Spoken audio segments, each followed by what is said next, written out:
I had always believed that family was sacred, that marriage, children, and trust were the pillars of life. My wife Maria and I had shared over 15 years together, raising children, building a home, and constructing what I thought was an unbreakable bond. On the outside, everything looked perfect. Friends admired our family. Relatives envied the stability we projected. But appearances are fragile things, easily shattered by betrayal, and I was about to experience the full weight of that truth. It began with subtle signs, the kind I wanted to ignore because the alternative was unbearable. Maria started staying late under the guise of work, avoiding casual questions about her whereabouts and becoming defensive when I probed. Our home, once full of laughter and trust, became a place thick with tension. My instincts whispered warnings that I initially dismissed as paranoia. I wish I hadn't. The first undeniable proof came accidentally. While Maria thought she had left her phone at home, a notification popped up on the family tablet. It was a message from her lover, one I would never forget, intimate, unapologetic, and undeniable. My stomach twisted as I read her words. My wife had been cheating, and it wasn't a one-time mistake. It had been going on long enough to carry the weight of planning and secrecy. Shock and anger collided in me, but that wasn't the worst part. Soon after, Maria revealed that she was pregnant. Initially, my mind tried to cling to hope, rationalizing, maybe it's mine, but the truth hit harder than any blow. The child was not mine. She had intended to pass it off as mine, manipulating me emotionally and financially. I felt the walls of my world collapse.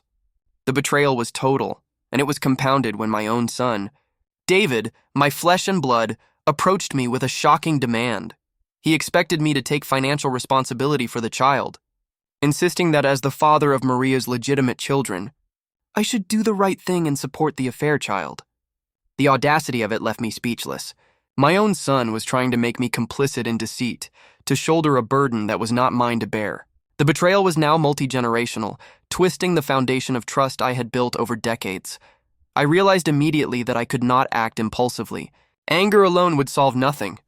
I needed a strategy, meticulous and precise, to ensure that justice was served and that Maria and David both faced the consequences of their actions. I began gathering evidence. Every message, call, and meeting Maria had with her lover was documented. I discreetly recorded conversations where David tried to pressure me into taking responsibility, ensuring that their audacity could be confronted with undeniable proof. I cataloged bank transactions that facilitated the affair and mapped out every manipulation attempt. Each detail became a weapon in the arsenal I was preparing. Next, I consulted legal experts. Custody arrangements, financial responsibilities, property rights, all needed to be airtight. I wanted to ensure that Maria could not manipulate the legal system to her advantage, and that David could not leverage my love for family to coerce compliance. Every legal option was explored, every loophole considered, every protective measure enacted. For months, I remained outwardly calm, even cordial. I attended family dinners, engaged with my children, and interacted with Maria in a manner that belied the storm brewing beneath the surface.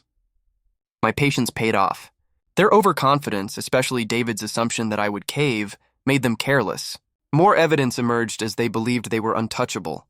Messages left unread, slips in conversation, and financial missteps that I documented meticulously. The day of reckoning arrived in a setting I had carefully chosen. A family meeting under the guise of discussion about the household and upcoming responsibilities. I presented the evidence calmly but decisively. Screenshots, call logs, financial records, and recordings were displayed. The shock on Maria's face was immediate. The color drained from her cheeks. David's confidence evaporated, replaced with panic and disbelief. I revealed everything in stages, allowing them to feel the full weight of their actions. Maria tried to justify her behavior, claiming loneliness, dissatisfaction, and fleeting temptation. David tried to argue that I had a moral duty to take responsibility. I countered each excuse with irrefutable proof. The humiliation was public within our family circle, undeniable and complete.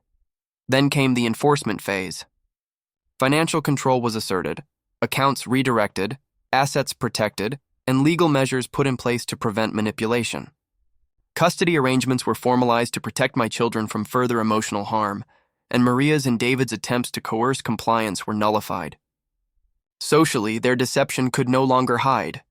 Trusted relatives and close friends were made aware of the betrayal. Emotionally, I reclaimed control. The devastation of betrayal and the audacity of my son became a catalyst for empowerment. I rebuilt trust in myself, established boundaries that prevented further manipulation, and turned the heartbreak into strategic action. I was no longer a victim. I was the executor of justice. Months later, the aftermath was profound. Maria's reputation was irreparably damaged. David, forced to confront the consequences of his actions, began to understand that manipulation and audacity carry weighty repercussions. The affair partner faded from relevance, exposed socially and professionally. I emerged not only vindicated but empowered, having transformed a potential lifetime of grief into a testament of resilience, strategy, and authority. Looking back, the lessons were unmistakable.